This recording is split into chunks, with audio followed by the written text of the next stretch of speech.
A fable titled The Great Bulldozer Bogdan. In a small town where the sun often hid behind colorful cranes, there lived a big bulldozer named Bogdan. It was an unusual vehicle, with a shiny yellow body and huge, sturdy tires. Bogdan loved his work at the construction site, where every day something new was happening.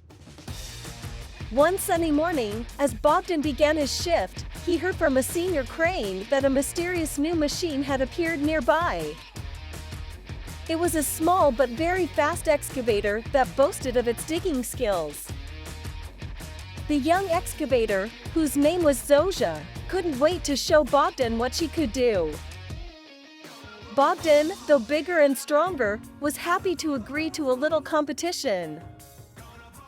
Zosha began digging deep holes, and Bogdan was just as quick to backfill them.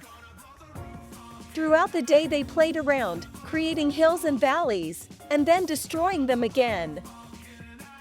It was great fun for them, and they did a lot of work in the process.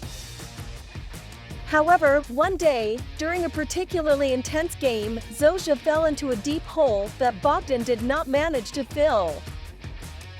The little excavator was terrified, and Bogdan felt very guilty. He quickly began pulling Zosha out of the pit, using his huge spoons. Fortunately, everything ended well, and Zosha was all right. Since then, Bogdan and Zosha have become best friends.